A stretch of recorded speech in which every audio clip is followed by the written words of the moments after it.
Imagina um lance trazer vantagem para o seu time a ponto da FIFA ter que mudar a regra. Pois é, foi isso que aconteceu em 4 casos que eu vou contar para você hoje. Eu sou o Pedro e esse é o canal Cachola. O primeiro caso é do nosso brasileiro, nosso menino Neymar, que já desde os seus 13 anos já vem despontando como a maior joia do futebol brasileiro nos últimos anos. E em 2009 estreou pelo Santos contra o Oeste. Mas a grande polêmica envolvendo o Neymar na época foi a paradinha. A FIFA, em 2010, proibiu a paradinha por causa que já estudava que a chance do goleiro pegar um pênalti era muito baixa, então o aproveitamento era maior dos batedores. E ainda com a paradinha, essa chance dos goleiros pegar o pênalti diminuía muito drasticamente, então criava uma vantagem absurda e a FIFA teve que proibir.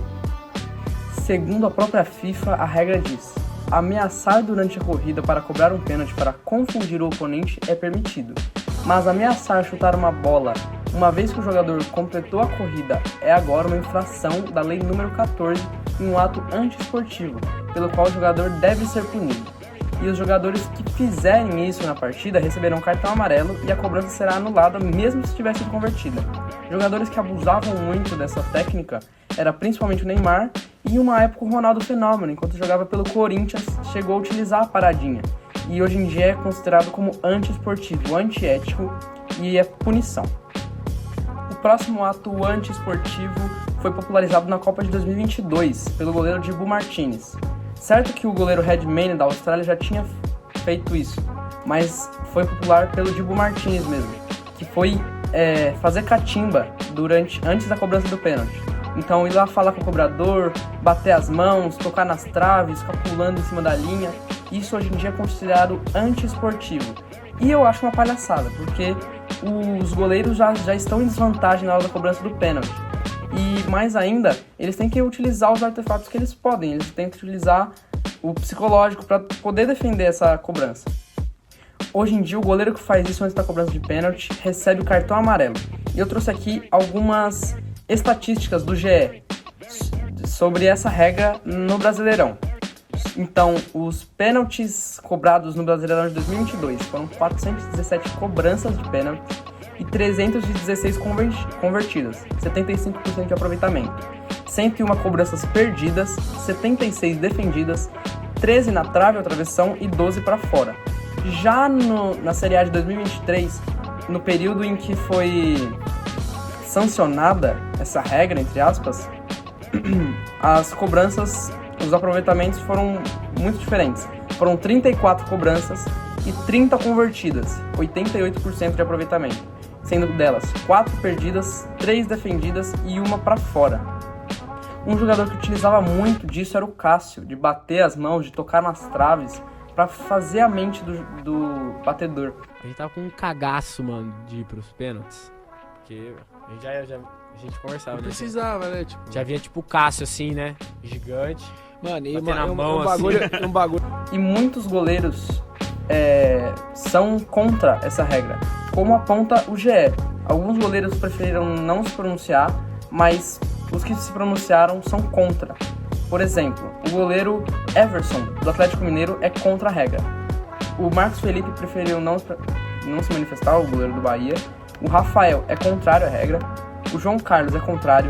O Santos, goleiro do Flamengo, é contrário. O Fábio, goleiro do Fluminense, é o contrário. Fernando Miguel e João Ricardo são contrários. Tadeu é contrário. O Everton, goleiro do Palmeiras, é contrário. O João Paulo, goleiro do Santos, é contrário. O Rafael, goleiro do São Paulo, também é contra. E o Léo Jardim, goleiro do Vasco, também é contra. Então essa regra prejudica muitos goleiros. Mesmo sendo uma coisa que a FIFA considera antiética, os goleiros já estão em desvantagem na cobrança de pênalti. Então essa regra não faz sentido algum. A próxima regra foi sobre um caso que aconteceu com o Neymar no PSG. A regra de dribles que são para provocar o adversário. Em parte isso está certo, em parte isso está errado. E eu vou explicar o porquê.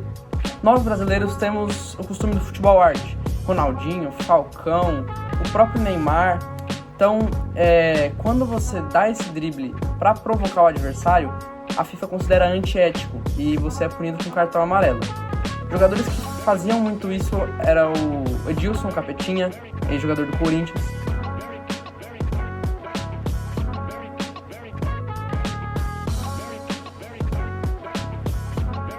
O Edmundo, quando ele para a bola na lateral e começa a rebolar ali, hoje em dia ele tomaria um cartão amarelo. Isso acaba sendo meio ruim e ao mesmo tempo acaba que é o certo, porque a provocação é meio que um desrespeito. E aí pode gerar brigas, etc. Mas, a favor do futebol arte, eu defendo a abolição dessa regra. A próxima é a regra do recuo pro goleiro. Quando o jogador recua pro goleiro, o goleiro pega com as mãos. Você pode pensar, mas essa regra é óbvio que ela existe e dá certo ela existir. Mas antigamente essa regra não existia. E foi na final da Eurocopa entre Dinamarca e Alemanha, em 1992, que a FIFA abriu os olhos para criar essa regra. Foi quando a Dinamarca abriu o placar aos 18 minutos e por a Alemanha ser uma equipe muito forte, campeã de Copa do Mundo, eles resolveram fazer aquela cera. Então o jogador pegava a bola, o dinamarquês pegava a bola, recuava pro goleiro, na época o Peter Schmeichel, e ele pegava com a mão e logo depois voltava pro jogador de linha.